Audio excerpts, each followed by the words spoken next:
రాకముందు గంగాప్రసాద్ సారు పెద్ద ఆయన గారి ఆదేశాల మేరకు చంద్రబాబు సార్ గారిని లోకేష్ సార్ గారిని కలవడం జరిగింది. టికెట్ అడగకుండానే గంగాప్రసాద్ గారు టికెట్ తీయించారు. గంగాప్రసాద్ సార్ గారికి పాదాభివందనాలు, చంద్రబాబు సార్ గారికి, లోకేష్ అన్న గారికి నమస్కారాలు. నాన్నగారు ఆరోగ్యం బాగలేనప్పుడు పవన్ కళ్యాణ్ సార్ గారు ఫోన్ చేసి ఆరోగ్య పరిస్థితి గురించి విచారించడం జరిగింది. పవన్ కళ్యాణ్ సార్ గారికి పాదాభివందనాలు, బీజేపీ పార్టీ కుటుంబ సభ్యులకి పాదాభివందనాలు. నియోజకవర్గంలో నాన్నగారికి ఓటేసినటువంటి ఓటర్స్ మహాశయులకి, నాన్నగారి అభిమానులకి, దాదాపు రాజమౌళి అభిమానులు 30 నుంచి 40 వేల ఓటర్స్తో వ్యక్తిగతంగా ఆదిమూలన వ్యక్తిపైన అభిమానంతో 40 వేల ఓటు పోలైంది. టీఆర్ఎస్ పార్టీ తరఫున 35,000 ఓటు పోలైంది. నాన్నగారు గెలిచిన తర్వాత మా కుటుంబాన్ని, మా నాన్నగారిని వెన్నుముక్క వెనకాల నుంచి పడడం టీఆర్ఎస్ పార్టీ వాళ్ళు కొంతమంది ఇబ్బంది పెట్టడం జరిగింది. అదేవిధంగా మా యొక్క ఆర్థిక బలంగా మేము కష్టపడి అప్పు తీర్చుకొని గంగాప్రసాద్తో మాట్లాడుకొని ఖర్చు చేసినటువంటి అమౌంట్ ఎంతని గంగాప్రసాద్ సార్ తెలుసు, చంద్రబాబు సార్ గారు తెలుసు, లోకేష్ గారు తెలుసు. కానీ ఈరోజు పరిస్థితి మా నియోజకవర్గంలో ఎస్సీ రిజర్వ్డ్ అయిన నియోజకవర్గంలో ఎస్సీ కుటుంబంలో చిన్న చిన్న సమస్యలు వచ్చినప్పుడు నాన్నగారిని సస్పెండ్ చేయడం జరిగింది. నాన్నగారు సస్పెండ్ అయిన తర్వాత ఒక ఎస్సీ నియోజకవర్గంలో ఒక ఎస్సీనే ఎందుకు మీరు కోఆర్డినేటర్ పెట్టలేదు, ఒక ఎస్సీ కమ్యూనిటీలో ఉన్నటువంటి వాళ్ళని ఎందుకు నియోజకవర్గంలో ఇన్ఛార్జిగా పెట్టలేదు? దాదాపు 2,25,000 మంది ఓటర్స్ ఉన్నారు మా నియోజకవర్గంలో. దాదాపు వాటిలో 50 నుంచి 60,000 మంది జనాభా ఎస్సీ ఎస్టీలు ఉన్నారు. మా దళితుల కాన్స్టిట్యున్సీలో ఎందుకు మీరు చంద్రబాబు గారు, లోకేష్ గారు మీరు ఎందుకు మా ఎస్సీ నియోజకవర్గంలో ఎస్సీ కమ్యూనిటీ పెట్టలేదని కూడా ఈ సందర్భంగా లోకేష్ అన్న గారికి, చంద్రబాబు సార్ గారికి తెలియజేసుకుంటూ, అదేవిధంగా ఈరోజు నియోజకవర్గం పరిస్థితి ఎలా ఉందంటే, ఒక సిఐ గారు సిఐ పని ప్రభుత్వం యొక్క అధికారిగా ఉండకుండా రాజకీయంగా అతను ఇసుక మాఫియా, గ్రావెల్ మాఫియా, దాదాపు చెన్నైకి దగ్గరుండి లోడింగ్ పిచ్చాటూరు నుంచి 50 నుంచి 60 ట్రిప్పులు ఇసుక ప్రతిరోజు పంపించడం జరిగింది. అతను ఒక సిఐగా ఉండి రాజకీయ నాయకులకు మధ్యస్థం చేస్తున్నారు. ఇది న్యాయమా? మేము అంబేద్కర్ యొక్క ఆదేశాల మేరకు భారతీయ రాజ్యాంగంలో రాష్ట్రంలో దేశంలో అంబేద్కర్ రాసిన రాజ్యాంగాన్ని ఎక్కడ మీరు అమలు పరుస్తున్నారు? మొన్న కూడా లోకేష్ అన్న గారు అంబేద్కర్ జయంతి రోజు వచ్చినప్పుడు తిరుపతిలో అంబేద్కర్ జయంతి రోజే ఒక బ్యానర్లో అంబేద్కర్ ఫోటో లేదు. ఇది న్యాయమా? ధర్మమా? అదేవిధంగా ఈ మొన్న సత్యవేడులో పార్టీ పరంగా నేను నారాయణవనంలో నేను ఒకడే కష్టపడి ఫైనాన్స్ పరంగా పెట్టుకుంటే పార్టీ పరంగా నాకు కూడా ఆహ్వానం లేదు. 2-3 రోజులు అన్నం తినలేదు, ఒక పూట అన్నం తింటా ఉన్నా. టీఆర్ఎస్ పార్టీకి గెలిచినందుకు మాకు వెన్నుముక్కని పొడుస్తూ ఉన్నారు. మీరు పొడిచేవాళ్ళు నేరుగా వచ్చి ఇక్కడ కాల్చండి, ఇక్కడ పొడవండి, ఇక్కడ చంపండి. మా నాన్నగారికి హార్ట్ పేషెంట్.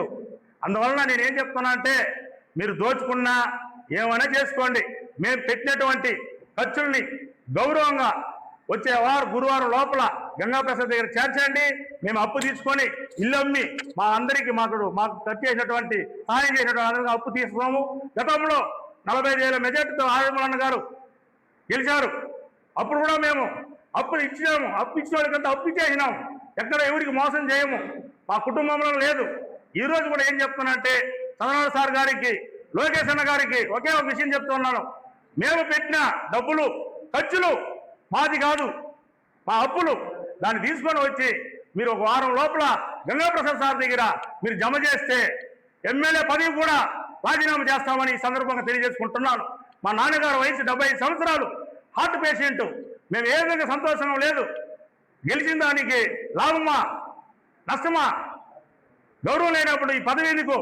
గౌరవం లేనప్పుడు రాజ్యాంగంలో ఈ పదవి ఎందుకు? పార్టీలో మాకు ఏం గౌరవం ఉంది? నాన్నగారు చిన్న తప్పు చేస్తే కూడా మీరు కుటుంబంలో తప్పు కాబట్టి అది తప్పు అయిన తప్పే, మిగతా వాళ్ళు ఎవరు చేయడం లేదా? రాష్ట్రంలో ఎన్ని మంది చేశారు? వాళ్ళు సస్పెండ్ చేశారా మీరు? పెద్దోళ్ళకు ఒక న్యాయం, దళితులకు ఒక న్యాయమా? చంద్రబాబు సార్ ఇప్పుడు స్ట్రైట్ క్వశ్చన్ చేస్తున్నాను. లోకేష్ అన్నికి స్ట్రైట్ క్వశ్చన్. వాళ్ళకు ఒక న్యాయం, మాకు ఒక న్యాయమా? వాళ్ళు ఏం చేశారు? మీరు వాళ్ళు సస్పెండ్ చేశారా? కనీసం పార్టీలో గెలిచిన నాకు నారాయణ నుంచి ఒక మెసేజ్ వచ్చిందా? సత్య నియోజకవర్గంలో మన మీటింగ్ పెట్టారు, శంకరన్న కూడా మా అన్నే, కానీ ఎందుకు నన్ను పిలవలేదు? అదేవిధంగా రేపు కూడా నాన్నగారు రిజైన్ చేస్తారు, మా డబ్బులు మాకు జమ చేసేయండి, మేము గౌరవంగా అప్పు తీసుకుంటాము. రిజర్వేషన్ ఎస్సీ అయినా కూడా మీరు ఎవరైనా పెట్టుకోండి, ఓసీని పెట్టుకుంటారా, రెడ్డిని పెట్టుకుంటారా, ఒడ్డోళ్ళని పెట్టుకుంటారా, ఎవరైనా పెట్టుకోండి, ప్రభుత్వం మరదే కదా, మీరే కదా, మీరే పెట్టి గెలిపించుకోండి. రేపే వచ్చే మే 1st వీక్లోనే ఎలక్షన్ పెట్టండి. ఆదిమం అంటే ఏమేమి తెలుస్తుంది. ఓటు వేయని వాళ్ళందరూ కూడా పదవి. ఈరోజు తెలుగుదేశం పార్టీలో చెరుకు రసం ఓటు వేసిన వాళ్ళంతా పదవి. కనీసం నా మండలంలో కూడా నాకు తెలియదు, నాకు గౌరవమే లేదు. నారాయణంలో డబ్బులు పెట్టి కష్టపడిన దానికి నేను ఒకే ఒక విషయం తెలియజేసుకుంటున్నాను. ఇన్ని రోజులు ఒక ఎత్తు, నాకు 3 రోజులు నాకు మెసేజ్ రాలా, ఆరోగ్యం బాగలేకపోయినా నాన్నగారిని కాపాడుకున్నాను. ఈ రోజు నుంచి నాన్నగారు ఆరోగ్యం చూస్తాను. నాన్నగారు రాజకీయం నాకు వద్దు. ఎమ్మెల్యే పదవి మాకు కొత్త కాదు, ఇది రెండోసార్లు ఎమ్మెల్యే. మాకు ఎమ్మెల్యే పదవి కొత్త కాదు, మొట్టమొదటిసారి కాదు, 2 సార్లు 3 సార్లు ఎమ్మెల్యే క్యాండిడేట్. ఎమ్మెల్యే కొత్త కాదు కాబట్టి ఎమ్మెల్యే పదవికి రాజీనామా చేస్తాము. మా నాయన ఆరోగ్యం కాపాడుకోవాల్సిన ధర్మం నాకు ఉంది, వ్యవసాయం చేసుకుంటామని కూడా ఈ సందర్భంగా తెలియజేసుకుంటూ మీ అందరికీ కూడా ఏమైనా చిన్న చిన్న ప్రశ్నలు ఉంటే తప్పకుండా క్వశ్చన్ చేయాల్సిందిగా కోరుకుంటున్నాను.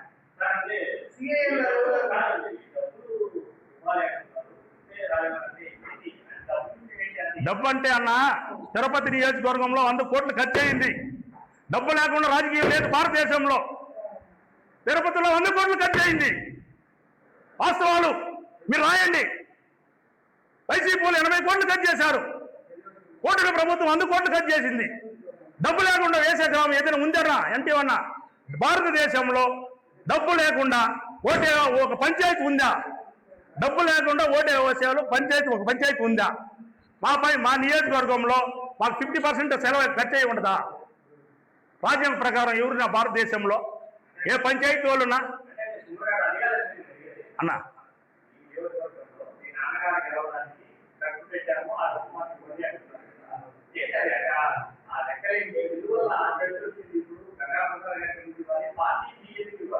పార్టీ మమ్మల్ని గౌరవించలేదు. మా బాధ మా గంగాప్రసాద్ సార్ నా దేవుడు, అతని ద్వారా మేము వెళ్ళాము లోకేష్ దగ్గరికి, చంద్రనాథ్ సార్ దగ్గరికి. ఇంకా ఎస్పీ సార్కి చెప్పామన్నా నియోజకవర్గంలో ఏం జరుగుతూ ఉందని. ఎస్పీ సార్ యొక్క ఆధ్వర్యంలో నేను 3 నెలలకు ప్రశాంతంగా ఉన్నా. కలెక్టర్ సార్ చెప్పినాను, 50 రోజులు అవుతా ఉంది, మాట్లాడతామన్నారు. ఇన్ఛార్జ్ మినిస్టర్ చెప్పాను, చూద్దామన్నారు. ఎవరు చెప్పుకోవాలి? నేను ఇన్ఛార్జ్ మినిస్టర్ 3 సార్లు ఫోన్ చేసిన, ఫోన్ ఎత్తలేదు. సాక్షాత్తు ఎస్పీ సార్ ఆదేశాల మేరకు 3 నెలలుగా రోడ్డుపై నడవడం జరిగింది. అన్నగారు కూడా కృతజ్ఞతలు. కలెక్టర్ గారికి 3 రోజుల ముందు చెప్పి 20-30 రోజులు టైం అడిగారు. అది కూడా టైం అయిపోయింది. ఇంకా మే 1st నుంచి మీరు ప్రభుత్వంలో ఉన్నారు కాబట్టి గట్స్ ఉంటే అదర్ క్యాస్ట్ వాళ్ళని మీరు కోఆర్డినేటర్గా పెట్టారు. అదర్ క్యాస్ట్ వాళ్ళని మీరు సత్యంగా నిలబెట్టగలరా? ఒక ఎస్సీని ఎందుకు మీరు కోఆర్డినేటర్గా పెట్టలేదు? ఒక ఎస్సీని ఎందుకు మీరు ఇన్ఛార్జిగా పెట్టలేదు? ఆ రిజర్వేషన్ ఇచ్చిన దేవుడు భారత రాజ్యాంగంలో అంబేద్కర్ ఇచ్చినటువంటి దానికి ఏం విలువ ఉంది? ఇదేనా అంబేద్కర్ రాసినటువంటి చట్టంలో దళితులకు మాకు ఒక న్యాయం, పెద్దలకు ఒక న్యాయమా? న్యాయమా ఇది? ఈ బతుకు మాకు అవసరమా? గెలిచిన దానికి ఇది అవసరమా? గెలిచి కిరీటం పెట్టారా? తెలుగుదేశం పార్టీలో ఓటైన వాళ్ళు పొడిచినారు. ఎవరింటికి మేము మొల్ల నాయన ఎత్తుకో వచ్చినారు, పొడిచినారు. ఫస్ట్ టైం టార్గెట్ నేనే వాళ్ళకి. నేను దొరకలా. నేను ఒకే ఒక ఛాలెంజ్ చేసి వస్తా ఉన్నా ప్రభుత్వానికి, చంద్రబాబు సార్కి, లోకేష్ సార్కి ఒకే ఒక ఛాలెంజ్. రిజైన్ చేస్తాము, మా డబ్బులు మా ఖర్చులు మేము దళితులము, మేము ఇచ్చినటువంటి అప్పులు మేము ఇవ్వాలి. అందువల్ల మీరు మానవ ధర్మంతో ఒక దళితుడికి న్యాయం చేయండి. అదేవిధంగా ఎలక్షన్ కూడా పెట్టండి. ప్రభుత్వం ఉంది కదా, ఎలక్షన్ పెట్టి మీరు గెలవండి, చూస్తాము. ఆదిమూలకి బలం ఉందా లేదా? 30 నుంచి 40 వేల ఓట్లు ఆదిమూలకి. ఆదిమూలం కష్టంతోనే గెలిచినాం. పార్టీ పరంగా మాకు ఎవరు సహాయం చేయలే, కొంతమంది పనిచేశారు. ఆ వాళ్ళకి మాత్రం పాదాభివందనాలు. మీరు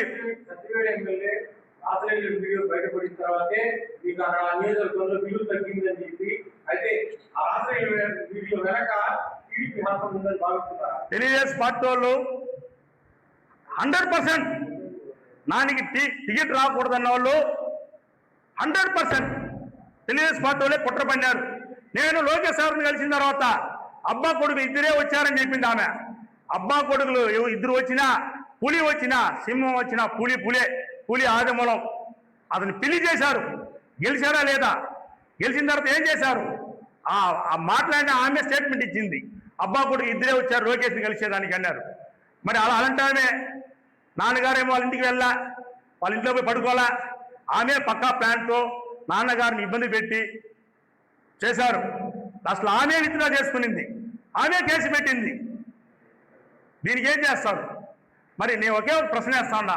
రాష్ట్రంలో ఎన్ని విధాలుగా జరుగుతూ ఉంది.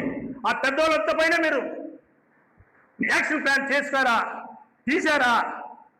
అంటే మేము దళితులకు ఒక న్యాయం, మీ పెద్దోళ్ళకి ఒక న్యాయమా? మేము పెట్టినటువంటి ఖర్చు సాక్షాత్తు నా దేవుడు గంగాప్రసాద్ సార్ తెలుసు.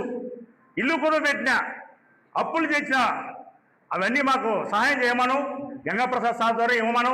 మాకు పార్టీ ఆఫీస్ తెలీదు. గంగాప్రసాద్ చెప్తే హైదరాబాద్లో కలిసాం లోకేష్ సార్ని. ఇంతవరకు పార్టీ ఆఫీస్ అడిగి పెట్టలే మేము. ఎందుకు పిలిచారు, అన్నం పెట్టారు, అన్నంలో విషయం తెలిపారు. గెలిచిన దానికి ఇదే బహుమానం. ప్రభుత్వంలో ఉన్నారు, మీరు ఎలక్షన్ పెట్టుకోండి, గెలవండి, మాకు రావాల్సిన నిధులు మాకు ఇచ్చేయండి, రాజీనామా చేస్తాము, తప్పకుండా రాజీనామా చేస్తాము. మా నాన్నగారు ఆరోగ్యం కాపాడుకోవాలి. నాన్నగారు ఆరోగ్యం కోసం రాజకీయం మాకు కొత్త కాదు. 50 సంవత్సరాల రాజకీయం నాన్న. ఇన్ని రోజులు ఒక ఆరోగ్యం బాగుండాలని తండ్రి కోసం చూశాను. దాదాపు నారాయణంలో నన్నే పిలవల. నారాయణంలో 25,000 ఓటర్స్ ఉంటే నేను కష్టపడి పనిచేసి చేస్తే నాకే ఆహ్వానాలు తెలుగుదేశం పార్టీలో. ఇంకెవరిని పిలుస్తారో? ఆదిమూల వరకు ఎలా పిలుస్తారు మీరు? ఓటు వేసిన వాళ్ళంతా బాధించినారు చెడుకాసంకి. అంటే ఓటు వేసిన వాళ్ళకంతా ఓటు వేసిన వాళ్ళకి పదవి, ఓటు వేసిన వాళ్ళకి నా మండలం నన్ను పిలవలేదన్నా. సత్యవేటలో మన ప్రోగ్రాం జరిగింది. పార్టీ పరంగా ఎవరు పిలిచారు? మీకు ఇంకేమైనా ప్రశ్నలు ఉన్నాయన్నా? నేను చెప్పేది మీరు అందరూ కూడా ఇది ఒక స్వార్థం కాదు. ఇది మా యొక్క ఆవేదన. కష్టపడి గెలిచిన దానికి మా ఆవేదన, మా బాధ చంద్రబాబు సార్ తెలియాలి, లోకేష్ గారికి తెలియాలి. మా గంగాప్రసాద్ గారి ఆధ్వర్యంలో తప్పకుండా రాజీనామా చేస్తాము. మాకు రావాల్సిన నిధులు తప్పకుండా మంజూరు చేసి మమ్మల్ని గుర్తించాలి. మా యొక్క కష్టాలు నష్టాలన్నీ కూడా మేము పక్కన తీసుకున్నటువంటి అప్పులు కూడా తీర్చుకోవాలి. మీరు ఎవరినైనా పెట్టుకోండి, ఎస్సీ నియోజకవర్గంలో ఎవరైనా పెట్టుకోండి. ఇప్పుడు ఏదో కోఆర్డినేటర్ పెట్టున్నారు, అదేవిధంగా ఎవరైనా పెట్టుకోండి. మీరు నియోజకవర్గంలో ఏమైనా చేసుకోండి మీరు.